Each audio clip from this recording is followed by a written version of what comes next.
다윗이 사울이 자기의 생명을 빼앗으려고 나온 것을 보았으므로 그가 십광야 수풀에 있었더니 사울의 아들 요나단이 일어나 수풀에 들어가서 다윗에게 이르러 그에게 하나님을 힘있게 의지하게 하였는데 곧 요나단이 그에게 이르기를 두려워하지 말라.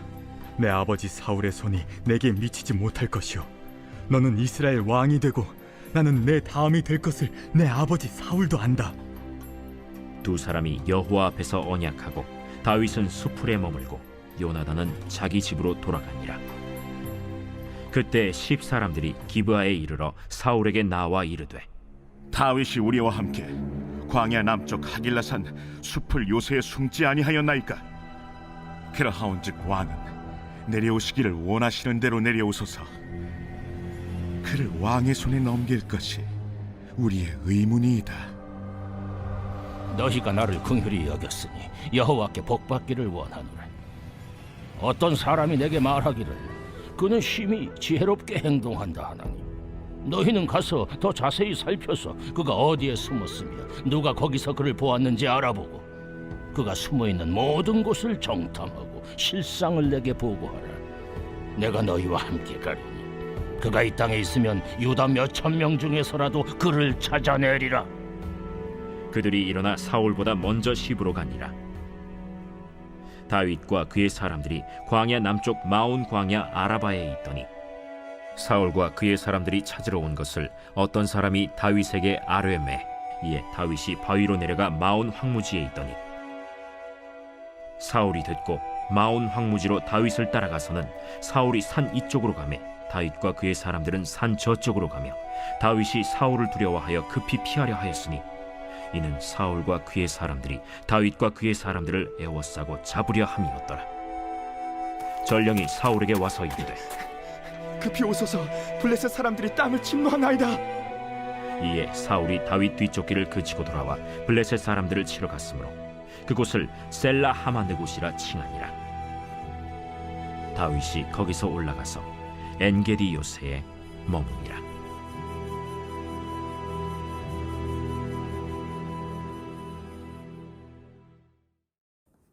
할렐루야. 오늘 하나님의 말씀은 사무엘상 23장 15절부터 29절까지 말씀입니다. 오늘 말씀의 제목은 하나님께서 지키시는 자입니다. 자신이 드러남을 감수하고도 의를 행한 다윗은요, 다시금 도망자이신 분이 됩니다. 안타깝죠. 그런데 어제 나눴던 것과 같이 다윗은 사울에게 잡히지 않습니다. 비록 고난의 길은 걷게 되지만 하나님께서 다윗을 눈동자같이 지키심을 우리는 알 수가 있지요.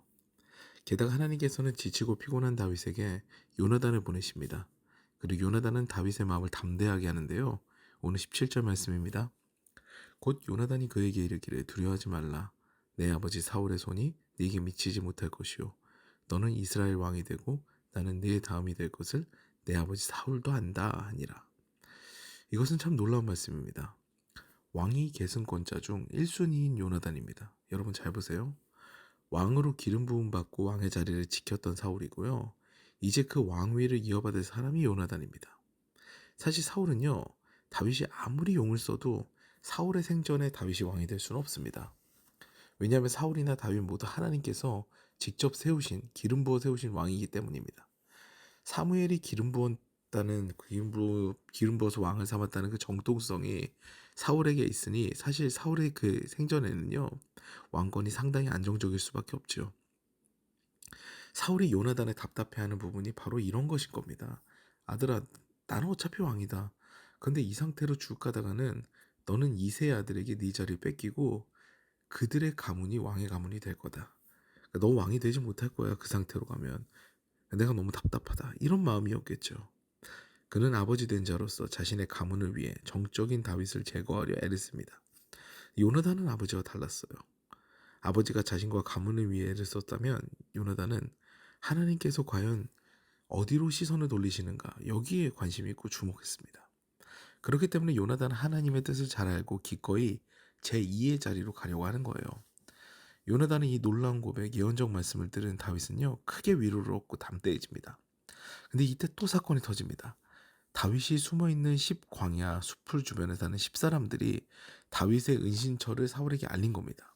이에 다윗은 심히 위험한 상황이 되죠. 십사람들 같은 경우에는요, 아무도 놋 땅의 제사장이었던 아히멜렉이 다윗과 부하들에게 진설병으로 힘을 돋우게 하고 골리앗에 칼을 주는 등 무장까지 시켜서 보낸 대가로 마을이 멸망하는 것을 봤을 것입니다. 괜히 다윗이 자신의 동네에 있어서 고래 싸움에 새우등 터지고 싶지 않았던 것이 십사람들의 생각이죠. 그래서 이제 다윗을 고발했는데요. 이제 사울은 신이 나서 다윗을 잡으러 갑니다. 이 절체절명의 위기 가운데서 우리 하나님이 개입하시지요. 십사람들이 길잡이가 되었으니 잡히는 것은 시간 문제였거든요. 그런데 문제 해결은 엉뚱한 데서 옵니다. 물론 이때 시점은 언제인지 성경에 기록되어 있지는 않습니다. 그래서 그일라에서 블레셋군을 물리친 것에 대한 앙심을 품고 블레셋이 쳐들어왔는지 아니면 그냥 사울의 땅에서 시비를 건 건지 알 수는 없지만 일단 이스라엘 영토로 블레셋이 쳐들어옵니다. 다윗을 잡다가 이스라엘이 힘들어질 것 같으니 사울은 눈물을 머금고 군대를 돌리죠. 다 잡았다고 생각했는데 놓친 거예요. 이와 같이 하나님의 뜻에 맞게 사는 자들에게는 하나님께서 역사하시는데요. 완전히 잡히게 되는 상황에서도 하나님께서 지키셔서 생명을 구원하게 하십니다. 우리가 인생을 살다 보면 사방으로 우겨쌈을 당할 때가 있지요. 갑갑하고 벗어나지 못할 것 같아요. 근데 눈을 들어서 주님을 바라보면요. 주님께서 이미 이기셨습니다. 우리를 위해 십자가에 달리시고 구원을 베풀어 주신 분이 바로 우리 주님이세요. 우리의 모습 역시 이미 십자가에서 예수와 함께 못 박히고 그리고 예수의 부활과 함께 우리는 새 생명으로 부활하게 되는 것이 우리의 구원관입니다. 오늘 다시 한번 마음으로 주님 앞에 나아가서 오늘 아침부터 저녁까지 쭉 주님과 동행하기를 원합니다. 주님 나와 함께하여 주시옵소서라는 기도를 드리며 오늘 하루도 주님과 행복한 하루 되시기를 주님의 이름으로 축원합니다.